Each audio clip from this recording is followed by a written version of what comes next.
Welcome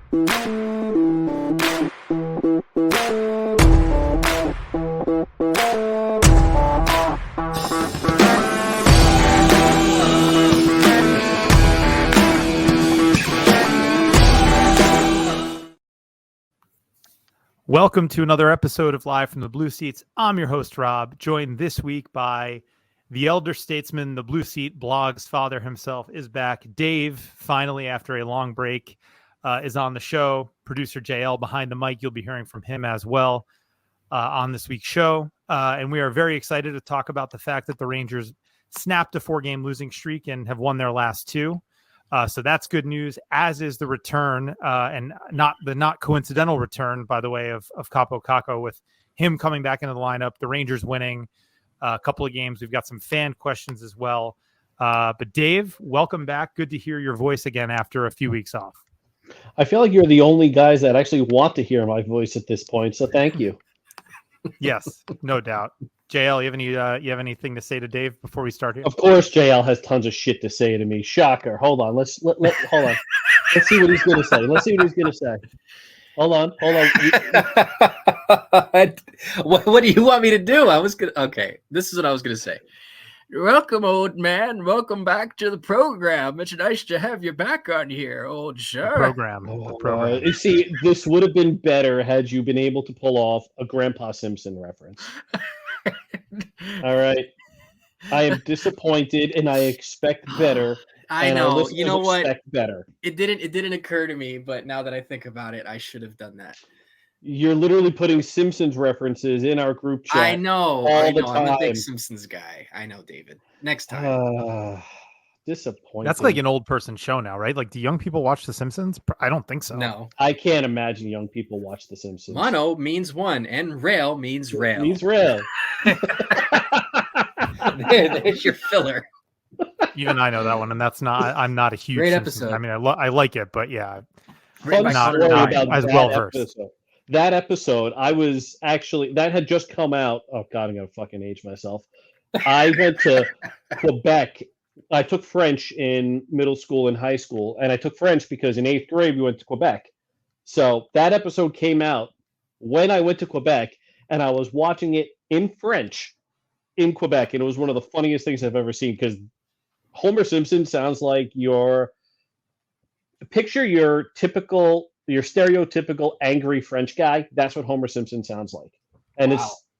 I'm going to go on a YouTube rabbit hole later tonight and find it and send it to you guys. Shoot, I'm going to do that too. All right. Well, good to have you both here, Dave, especially. Welcome back. And look, like I said at the top, there's some good stuff to talk about, right? The Rangers have won their last 2 games. They got the second half of that home and home with the Caps, won the home leg. Close game, 2-1, a close shave, if you will, but one of those types of games that I think they needed to win to kind of prove to themselves they could win it. And then a little bit more of a well-rounded performance against Seattle on what was that, Tuesday night at Madison Square Garden, where Igor Shesterkin really shined in that game, especially in the second period, as the Rangers lost their legs a little bit. But I think where we want to start, Dave, is the return of Kaapo Kakko. So like I said, no coincidence. He comes back into the lineup, goes right back to the top line with Kreider and Zibanejad, and 2 things happen. One, first and foremost, the Rangers win a couple of games, but also Kreider and Zibanejad look a lot more like a bona fide top line. So welcome back, Kakko. What are your thoughts on that? So I actually wrote this in the Patreon post, so that's a good kind of content segue. The Rangers, when Kaapo Kakko went down, went 11-11, including 4 losses in a row and 6 of 8 losses. That's the most recent stretch before they won these 2 in a row. That is not a coincidence. You can lose Hedel and survive. You can't lose Hedel and Kakko, or Hedel and Cooley, or Hedel and Laugh, or Laugh and Kakko. You can't take 2 guys out of the top 9 and expect the Rangers to look good. You just can't expect that. And the disrespect that Kaapo Kakko has received because he shot 2% to start the season, is insane. It's comparable to the hate Chris Kreider gets for being the best net front presence in the game. Kakko is the best defensive forward the Rangers have, and we're aware that he does not put up offense the way people had hoped, and it is what it is. But he is a significant net positive on the ice. It's very clear Chris Kreider and Mika Zibanejad missed him, and it's very clear that Blake Wheeler skates like he's in cement. And I feel bad for Wheeler because he's trying. He's not a top line winger. Kaapo Kakko was sorely missed, not just for bringing balance to that top line, but for bringing balance to the lineup. The Rangers have a three scoring lines now, ever since they got Nick Bonino up the third line too with these recent line changes. Now you got three lines that can score. You have an actual shutdown line, and hey, we got balance, and the Rangers won 2 in a row. This is not a coincidence, people. Yeah, and I think what strikes me about what happens with Kreider and Zibanejad when they play with Kakko is there's just more of an expectation that the third guy on the line will be where he's supposed to be, and I think you saw that on multiple occasions in the Seattle game where they got through the neutral zone really effectively with a bunch of kind of like one-touch passes off the wall. Of course, it's easy to remember the one where they scored the goal, where Kakko got the fourth goal of the game. And that was kind of a give and go between Kreider and Zibanejad. But those sorts of plays can't happen if you don't have trust in that third guy with you, right? And I think Valaket said something similar as well during his post game. He was breaking down the Gustafsson goal and just talking about the trust between those three guys. And like you said, Dave, I mean, I think his defensive game continues to be underrated, right? Because, even if you read, like a recap of a game by Arthur Staple or Vince Mercogliano or an article about the Rangers by even Larry Brooks, right? They'll mention Kakko's defensive game, but they'll say, oh, he's become a nice two-way player, or he's become a solid defensive. Like, that's understating it. He is, like you said, Dave, I agree with you. I think he is their best defensive forward. He basically gives them what Jesper Fast used to give them. Now, again, is that disappointing? Yes. Because he's a second overall pick? Sure. But also he's got more skill to his game. He's a much more physical player. He's a better player with the puck on his stick. So, I think they missed him greatly. I just think he's one of those guys that has tons of hidden value. And he's also a playoff type of player, right? It's just that style of game plays up really, really significantly in the playoffs. So I couldn't agree more. Glad to have him back. JL would love to get your... Oh, go ahead, Dave. Sorry. So I am so happy you brought up Jesper Fast, because there are a ton of people that were, when Jesper Fast was still with the Rangers and playing on the second line, they're like, you need a guy like Jesper Fast in the top six to do all the dirty work. And then they say that Kaapo Kakko is useless because he has 2 or 3 goals to start the season or something like that.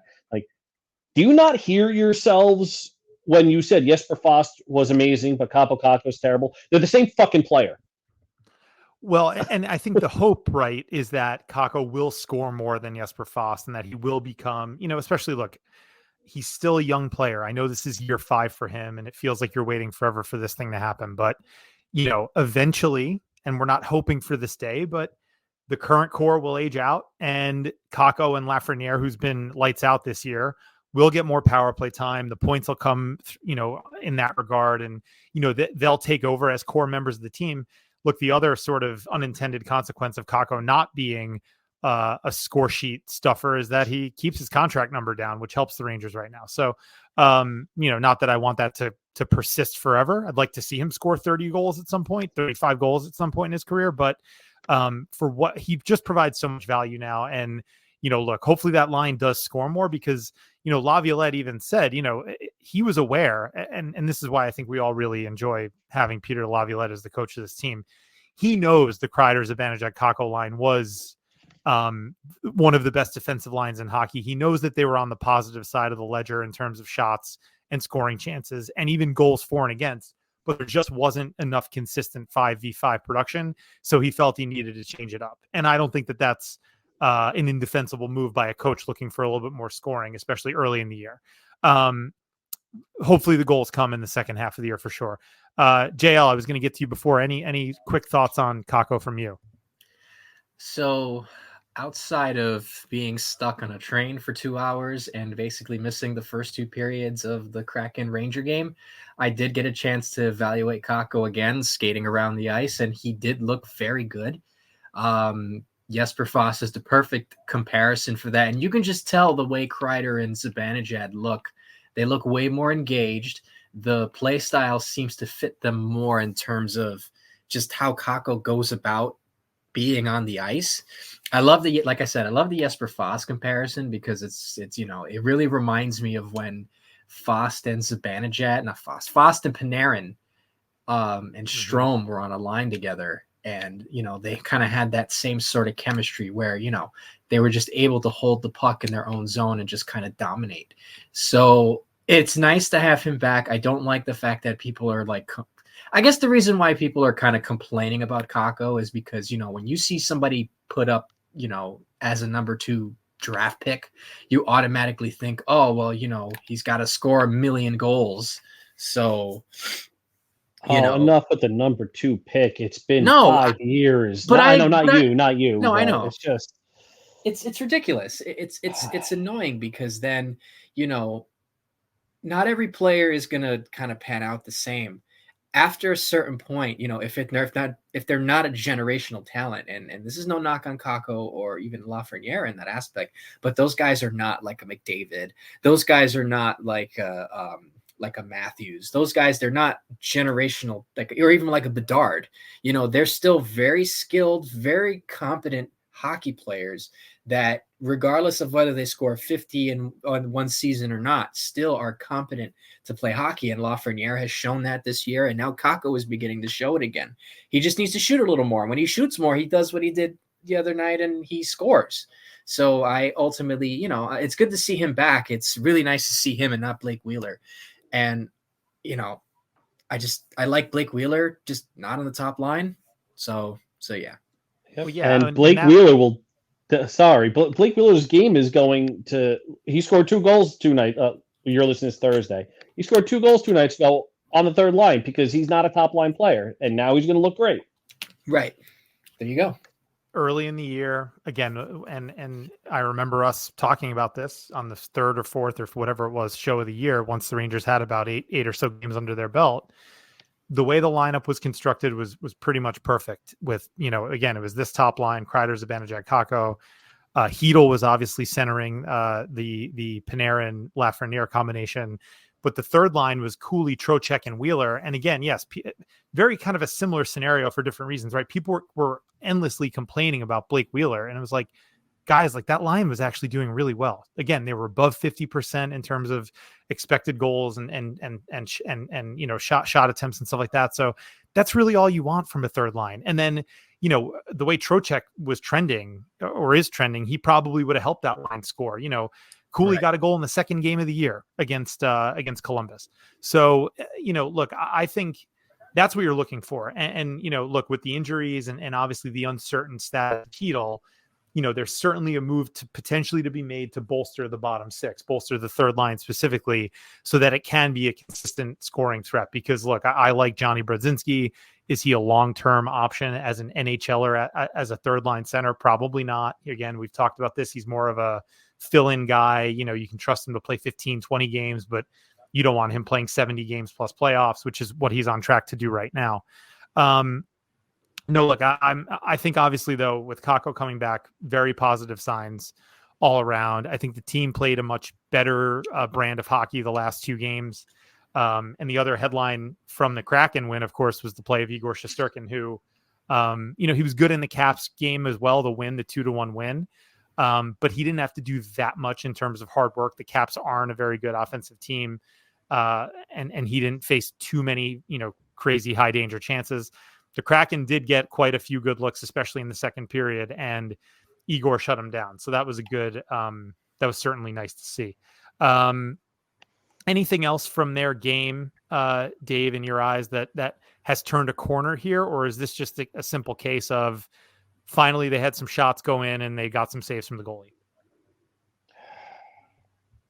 I'm going to be very honest and call myself out. It is difficult for me to watch full games because this is 7 o'clock is bedtime for 2 kids under 3 years old, Oh, so yeah. we're not really done until 8. So it's tough for me to really watch first periods a lot. I did notice in the third period against Seattle, the Rangers were much more fundamentally sound, especially in the neutral zone. Seattle couldn't get anything going. And the one thing Seattle does do is drive offense. They get a lot of speed through the neutral zone and they get a lot of shots. And the Rangers smothered them, and Seattle couldn't get anything. They couldn't get zone entries in the third period. No, That's that the was kind of yeah. play that you want from this team. Well, I think I'm glad you brought that up, Dave, because that was a very stark turnaround from the second period where it was kind of a free skate through the neutral zone. And Seattle, who again is more of a rush team, actually also had plenty of going in the Rangers, in the zone, in terms of forecheck and in zone offense, because there was just they had no problem getting set up. Again, I just point immediately to Laviolette. He certainly got those guys in the locker room between periods and reminded them, okay, we have a multiple goal lead, right? We leaned on our skill here to get a couple of goals, even though we didn't have a very good period. Now it's time to lock it down. Let's not put this all on Igor, who made 16 saves in the second period. And I agree, their neutral zone, forecheck was outstanding. That was kind of a solid return to the 1-3-1 that we saw earlier in the year, where it was, like you said, kind of impossible for Seattle to get through the neutral zone to begin with. The only way that they generated any offense was when they got that late power play. And if you stay out of the box, you probably, end up with a 4-1 or a 5-1 win instead of 5-2. But yeah, I mean, no, I agree. That's all encouraging. And now, look, the Rangers have a pretty tough road trip ahead. They've been good on the road. Been good on the road for a few seasons now. This is not anything that phases this team, but it's West Coast hockey time. It's time for late night Sam and Joe on MSG. They start in Vegas on Thursday, and then I believe it's a Saturday, Sunday back-to-back in LA and Anaheim, and then Tuesday in San Jose. So, JL, just give me your thoughts. What would make this a successful trip? What record are you looking for out of these 4 games? 3-1 or 4-0. I think if they can do what they did earlier in the season and probably sweep the road trip, I think that would be ideal. Because now that the standings have kind of, narrowed a little bit in terms of, just points wise, it'd be nice to kind of get a little bit more of a cushion, in terms of the standings. I'm not too concerned about them having a bad West Coast stand. Obviously, Vegas is good. LA is good. San Jose is and Anaheim is So worst case scenario, they go 2-2. But Yeah. I think they actually they probably go 3-1. I think they probably pull one out against the Vegas Golden Knights, and then beat San Jose and Anaheim, and probably lose against the Kings. I'm not going to say I want them to lose, but I just feel like out of all the games that they could end up losing, it's going to be against the Kings, because the Kings are, they're a heckin' good team. So, that's probably the one I think they would lose the most. I'm not convinced on Anaheim. San Jose, obviously, so I want to say 3-1, worst case scenario, 2-2, and just hopefully they can probably find some way to separate a little bit from the Metro. Yeah, Vegas also is banged up. They said during the broadcast last night that, and I didn't realize this, Jack Eichel just went on IR. It's kind of interesting too what happened, where all these teams, there's been all these long winning streaks going on with Edmonton and Seattle and Florida.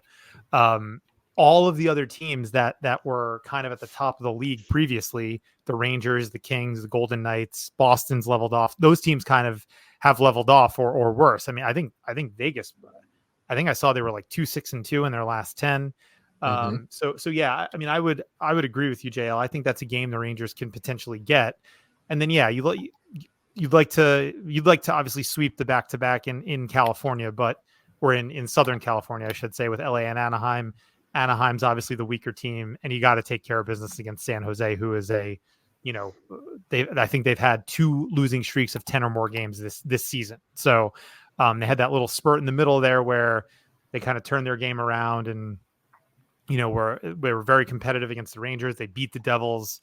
they were kind of playing 500 hockey, and people were talking about David Quinn for the Jack Adams. No, I'm kidding.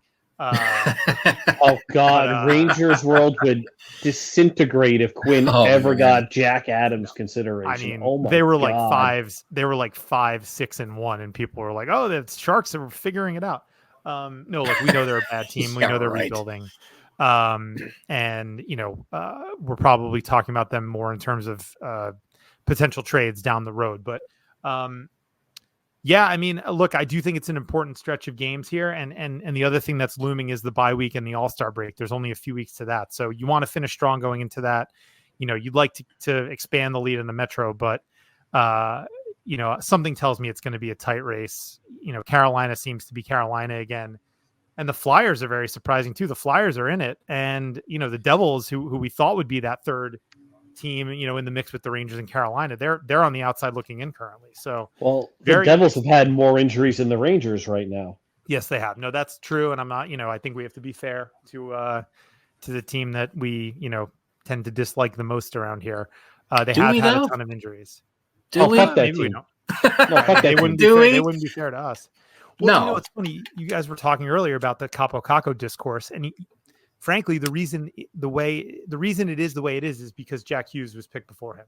So you've got a lot of Ranger fans who are bitter about that, and you've got a lot of Devils fans who are constantly ragging on Ranger fans about it. So I think that drives that, ridiculous discourse more than anything else, of course. But that doesn't make any sense. Like, they had the number one overall. The Rangers could do nothing about what the Devils did. Now, if the Rangers had the top pick and took Kakko, and the Devils had the second pick and got Hughes, then yes, there's a legitimate argument there, and Devils fans would have every right to say the shit that they're saying now. But they had the first overall pick. The Rangers could do absolutely fucking nothing. This whole Hughes versus Kakko thing, because the Devils got Hughes, is so fucking stupid. Sorry, I'm in a fucking mood today. No, you're right. No, you're absolutely right, though, because, I mean, it's not like they could change their position in the draft, unless they traded for it. Obviously, the Devils are not going to trade with the Rangers, swap picks. So next thing you can do is basically just kind of pick next player available. Rangers they weren't going to go and get a pick that wasn't consensus overall number 2, and to be fair, Kakko hasn't really been that bad of a player for the Rangers. He hasn't done what Jack Hughes has done. That's a completely different story. But at the same token, though, you can't completely discredit some of the things that Kakko has brought or has, is currently bringing to the team. They're two completely different players, Exactly. Yeah. Kakko had those flashy stuff during the tournament. Yeah. But then again, almost everybody does. That's not to discredit anyone in the tournament or whatever. But, we've seen Kakko have some flashes of what he can do. And he still has given this team a lot over the last couple of seasons. Heck, you could even make the argument that Kakko's probably a better playoff player than Jack Hughes. So, well, I was going to say, right now, too, they are both very injury prone. They've both had multiple long absences, which, and Hughes is obviously a smaller player, but this is now his second extended absence this season. Kakko has had some issues of his own. They're not, they're not like the types of injuries that you really get worried about from like a long-term perspective, because they have been kind of contact related, right? That's not like he's pulling muscles and like blowing out knees on his own. But at the same time, you'd like for him to play a full 82 games. I'd like to see him produce at a higher level. And he needs run on the top line for an entire season to do that. And of course the power play time is a huge thing, but look, you're not messing with the Rangers second unit. It's not, first unit. It's not up for discussion. Even though they're struggling a little bit right now, and I've seen people floating stuff like, maybe they should try Laugh on the first unit. I'm like, people, it's not going to happen. You can't, because they're 2 for 17 and they've had a mildly below average stretch here. You can't blow up a power play that has been one of the most efficient in the NHL for multiple seasons and is one of the reasons that your team is a contender, right? We know that the Rangers are average 5-on-5. That's fine. They make up for it with great goaltending and a great power play. You can't change the plan there. So, all right, guys, any other thoughts on the current state of the team before we get to our questions? Nope, I think that pretty much covers it. All right. No, What do we got? I'm good. All right. So, questions. All right, I've got them pulled up here. We've got a couple. So the first comes from our old pal Brandon at brcohen04. And he asks, of course, if you already know where this is going to go, you can undo the Barclay Goodrow contract, but it means the Rangers lose in the first round in 2022 and 2023. I mean, they already did lose in the 2023 playoffs. No playoff experience for this team. You do it. And then he asks another question. You can undo the Goodrow contract, but it means you have to sit with Dancing Larry every time you go to a Rangers game for the rest of Goodrow's contract. Do you do it? Hold on. So I want a caveat on the second one. The rest of Goodrow's contract with the Rangers, or the rest of Goodrow's contract, period? Because Goodrow's getting traded this offseason or bought out or something. I would assume so. I would assume it's the rest of Goodrow's contract with the Rangers. If he gets bought out, then I guess it doesn't. Yeah. All right. So I don't do the first one where the Rangers don't get the playoff experience. I think the run they made in 2022, followed by the extreme disappointment in 2023, sets them up well for this run. And I still think that they're going to win the Stanley Cup this year. I couldn't agree more. As for sitting with Dancing Larry, never met the dude. Don't know much about him. Goodrow's only going to be a Ranger for probably this season, maybe half of next season. I have 2 kids under 3 years old. I don't go to games that much right now. The next game I go to is going to be when I take my 2.5-year-old to a game at some point when she's older. So Goodrow will be gone by then. I'm good. Either one works. So I love what you said about, first of all, just how those runs, the previous 2 playoff runs set them up for this year, because look, it is what it is, right? It's how it works in the NHL. You kind of have to go through the pain and the heartbreak. The players need to go through it together, in order to reach the ultimate goal. I can't think of the last lightning in a bottle scenario where a team actually won the cup. Now, look, Florida kind of came out of nowhere and made a final last year, but they ultimately fell short. They also made the playoffs the year before. It's not like that was their first, playoff berth in years. So I think that that's great. Look, let's just talk about Goodrow a little bit, because everyone hated the contract when it was first signed, and I understand that. What's ironic about that is through his first 2 seasons here, at times, I'm not saying through all 100 whatever games he played, but at times, Barclay Goodrow played to the value of a $3.6 million player.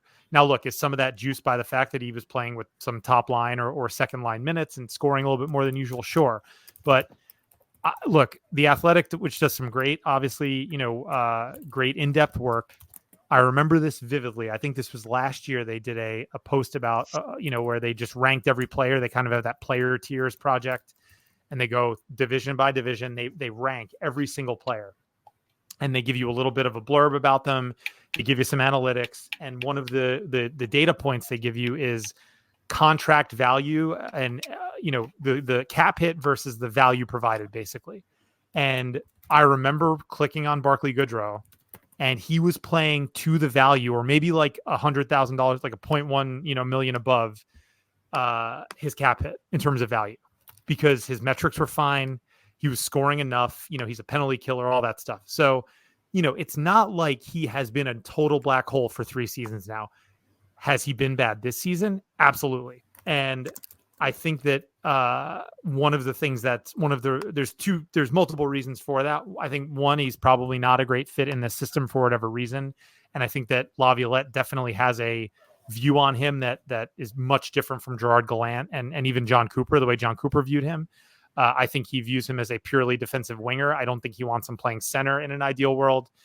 He certainly has not even considered trying him above the third line, right? So much more limited role and a much more limited view from the coach. The other thing, though, is that the guy had his face broken by a puck and hasn't been able to eat solid food in almost a month's time now. So that's going to affect you. Like he's not going to be as strong or as energetic as he would be if he were like eating normal meals like a normal human being. So I think his dip in performance lately has been because of that. Look, I don't want to come across as like, I'm not defending Barclay Goodrow here because I know that they need to find a way to upgrade there or in the bottom six. And he's one of the players in the bottom six that's expendable. But I think when people talk about this contract like it's the worst contract ever, and I've never thought it was, but I don't know. Maybe I'm wrong. I don't know. Let's see. How would I answer this question? Do I undo the Barclay Goodrow contract? No, I don't, because as much as I know you don't like him, Brandon, and granted he's not played very well this year, akin to a lot of the reasons that you mentioned, Rob, and obviously he is on a bit of a decline, but that's natural for players like him who have gone through a lot of what he's gone through in terms of his play style. Mm-hmm. But I mean, come on. He was arguably one of our better players during the 22 run. It's not like he's some kind of, at the time he was useless. I mean, you saw how the team basically unraveled when they didn't have him in the lineup in that Penguins series. And even when he was playing on one ankle, he was still one of our better players in the playoffs. Same thing with last season. He was still one of the better players that they had last season. Obviously, now that he's a little bit older and he's gone through a really crazy injury where, basically, like it said, he lost part of his jaw, that's pretty significant. It's I would keep it, I wouldn't change it. Now, obviously, they might trade him during the offseason or, worst case scenario, they buy him out.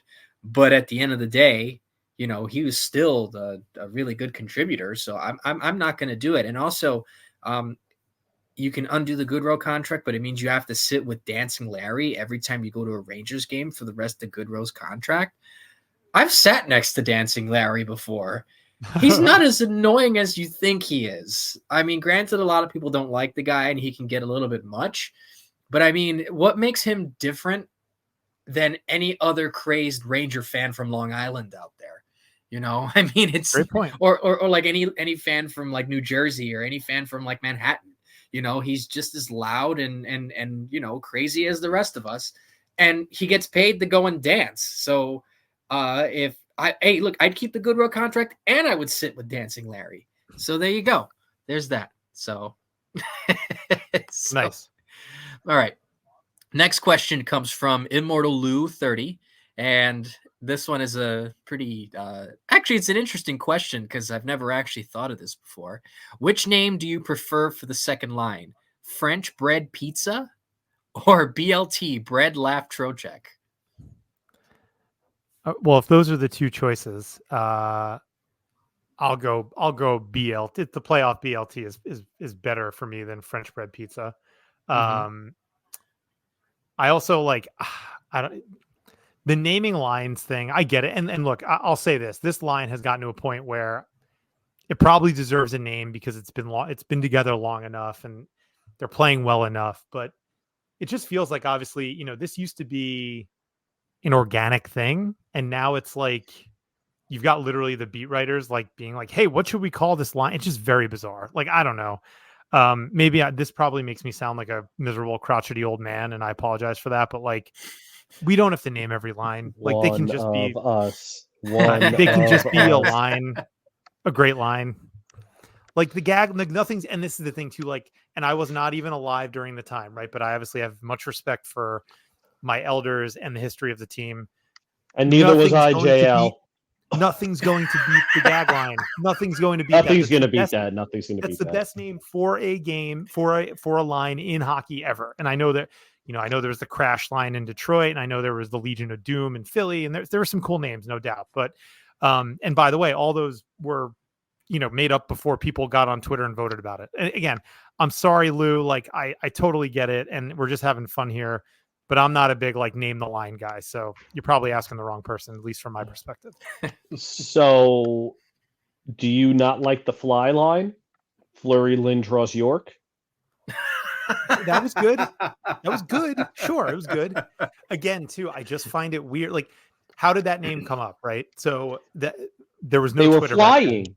They were flying up and down Well, the it's ice. They also were the first parts of their last name. So, well, yeah, of course. obviously, yeah. But somebody coined it. Was it in the newspaper? Were fans like bringing signs? This is what I'm saying. Like that when it's organic, it's much True.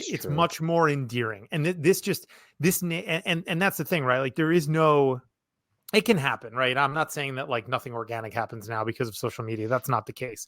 But there's nothing organic about these names. People are brainstorming like they're at some ad agency coming up with a Super Bowl commercial. Like it does not, I don't know. It doesn't appeal to me. I'm sorry. And I'm like not trying to be a crotchety old man downer here, but like, the Fly Line was organic. The Legion of Doom was organic. Like, Kid Line was organic. Just people are workshopping the name. It's weird. Yeah, the Kid Line was actually organic, believe it or not. Yes. Nobody had the a Kid poll Line was for organic. That And I hate that. No, I didn't hate the name. I hated the idea of it in the end, but yes, it was organic. When it comes to naming lines, I'm not too against it. I like it, but it has to, like Dave said, it has to be natural. So if I had to pick, I would probably go BLT, but I mean, when you name a line, you don't really use their nickname. You kind of use, their names or a version of their names.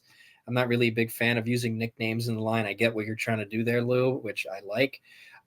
It's kind of like, you got the cash line. I mean, that doesn't really play much on their names. I think the C stands for captain or something like that. Those Senators, Spezza, Heatley, and Alfredson, that was pretty good. And then you got the gag line. The Kid Line I liked because, like you said, it was natural. But then the problem with that was it began to become too overused. And then it started getting old when they weren't doing anything with each other, like in terms of like generating offense. So it would have been cool if they had kept it going. It would have been like, yeah, man, the Kid Line's going around and, they're kidding it up and killing hockey pucks to the nets. And, I'm just trying to be hip, so trying to be hip. Oh, good God, you sound older than me. I don't think anyone says hip anymore either. Nobody says hip. Nobody. Oh, thank you, Dave. Who says hip? My mom. That's who says hip. She's 70. Well, I say it. I also say things like that's so fat and rad. So one of us. One of us. But yeah, if I had to pick, it'd be BLT. It's like I'm in the middle, I guess. I like it, but then it just kind of doesn't really make an effect on me. So yeah, that's kind of really my best non-answer as possible. So I have a far more lenient stance on line names. Let people have fun. I don't really care. I'm not going to refer to the lines, in particular this one, as either French bread, pizza, or BLT. I'm not going to do it mostly because I'm just not. I'm sorry. But I absolutely fucking hate mayo. So BLTs are horrible, objectively terrible because of the mayo. And also, bacon cannot carry a sandwich. Bacon is an amazing complement to a sandwich. But if you're sitting there with 2 pieces of bread, bacon, lettuce, and tomato, I'm going to think you're a serial killer. Oh, my gosh. Yeah. I mean, I'm more of a you put bacon, lettuce, and tomato on like a turkey sandwich, then you're really cooking with gas. Right. Like a Long Island Diner turkey club. Triple-decker turkey club. That is the ideal Long Island Diner sandwich minus the mayo because mayo sucks. So I'm going French bread pizza because I feel like you can make that into something interesting. Like, I feel like that might taste good. But BLTs are objectively terrible because bacon doesn't carry a sandwich and mayo sucks. And also, lettuce on a sandwich is weird to me, but whatever. It's not, but you want to know what you sounded like? You want to know what you sounded like there, Dave? My Homer is not a communist. He may be a liar, a pig, an idiot, a communist, but he is not a porn star. That's what you sound like, Dave. So I'm okay with it. Having grown up on The Simpsons, and when DVDs were still a thing, I bought every single season of The Simpsons that came out until they basically stopped doing it. that's a shame. I know it is. But I they still stopped have making them too. Well, good. That'll be kind of like the treasure trove of history. But anyways, Did you just try to say treasure Trocheck? no, I did not. No, honest to goodness, did not. It was just a slip of the tongue. Treasure Trojek. That might be a good thing to use down the line if he's like, mining for gold. Anyways, okay. Wow. Wow. Right. Rob's just sitting there like, what the hell is wrong with the two of these guys? I mean, he does like, I mean, did you see his outfit going into the game on Tuesday night? It was like, he looked like he was auditioning to be an extra in like Casino. It was absurd. He could pull it off though. Of course he could. I mean, he fully embraces his Italian heritage. That's for sure. But and real quick on Trocheck, because I just had a thought. So he's from Upper St. Clair in Pittsburgh, where that's basically kind of like the nicer area, like the really like bougie part of Pittsburgh, and they're very like heavy Italian. So it wouldn't surprise me if a lot of his family members or people that he knew were kind of like very into the similar fashion that he is. So probably that makes sense. That's probably the case. Yeah, it's funny because he's like super Italian, but like Trocheck is obviously not an Italian last name, but obviously that's his mom's side of the family. Are there any other questions? Yes, we have one more. This comes from Kevin at Spozo211, and he writes, as currently constructed, who in the East would beat the Rangers in a 7-game series? Added 3C. Hedl returning would count, and how much does that change? Okay, so I am going to assume we mean fully healthy. Yes, probably. And I'm going to take that phrasing as not will beat them, but could beat them. Right. That's how I take it too. The Devils, as currently constructed, healthy, can beat the Rangers, even with whatever goalie that they're trying to put in net right now. The Devils can. The Hurricanes can. And this is just in the East. I don't think any team, maybe Dallas can, but that doesn't count yet. That's it. And the Rangers most likely only have to play one of them.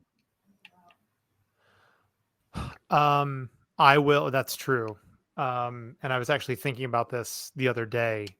Like, as much as I want them to finish first, man, would it kind of just be ideal to play the Flyer? And look, the Flyers are tough. It's Tortorella. I don't think it would be an easy series, quote unquote, but that's a young team with very little playoff experience. And if you finish, they're currently in third. I'm not saying they'll stay in third, but if the playoffs were to start today, Carolina would play Philly. I don't know. Maybe I have to reconsider that. But sorry, that was a little bit of a tangent. Dave, I agree with you. I'll add one more team to the mix, though. I do think Florida could beat them. Oh yeah, I keep forgetting about Florida because I don't know. Maybe it's because they spend way too much time being the Florida Panthers over the last 30 years that I forget that they're a good team. Yeah, exactly. They're the Florida Panthers. Like, well, why would you think of them? But no, they are a huge pain in the ass to play against. Like, obviously they have the skill, but they just have so many guys that you're like, oh, this player is so annoying. Like Reinhardt and Verhaeghe is just like and they're relentless, and credit to them. The way they play, in addition to the skill they have, makes them a really tough out, which we saw last year. I mean, obviously Kachuk has not had a great year scoring wise, but he's still definitely going to be a factor in a playoff series. And Bobrovsky is hit or miss, but when he's on, he can steal multiple series, very similar to any other elite goalie. So I think they would be an incredibly tough matchup for the Rangers. I agree on Carolina and the Devils just because you're in for a war. You're probably in for 7 games and anything can happen. I agree. I think any other team, the way the Rangers are playing, the sort of business-like approach they've had all year, you can tell they're a team on a mission. Look, I'm going to say it now. It's January. and maybe it's just a little bit overconfidence, after such a good start. I'm expecting at least 1 or 2 short series if they go on a run here. Like if they draw a Philly, right, or an Islanders or a team out of the Atlantic, if one of those teams finishes in the bottom wild card spot, whether it's, I don't know, Detroit or Tampa, even, right, a depleted Tampa, like the Rangers better go out and beat that team in 5 games. Do not play with your food this year. Do not get into a 7-game series like the 2014 team did against a very inferior Philadelphia Flyers team that year. Like, beat a team in 4 or 5. Set yourself up for success. Don't put yourself through a needless 7-game series and make yourself go turn around and play your second round game 1 in 48 hours. It kills them every time. It's killed them for, going on 15 years now, their inability to close out series. So sorry, that's a little bit of a rant on that, but just thinking about how this lines up, I would agree that there's very few teams that, if the Rangers are on their game and fully healthy, can really beat them in 7 games. I agree. Carolina, Devils, Florida. I totally forgot about the Panthers. I'll own that one. But even the Leafs, the Leafs are a team, they can't beat the Rangers in 7. No way. Not with not with their roster balance. No. And no goalie, Martin Jones. I also really don't think the Devils really could, like, even when they're healthy. I mean, outside of what Jack Hughes and maybe Nico Hischier, just from the way that I've seen them, because I do watch a lot of New Jersey Devils games. They're on MSG. It's right there. It's hockey. Something's different with them this year. They're not as dynamic in terms of moving the puck around. Yeah, they're still very good. They're still a very good team, still very potent.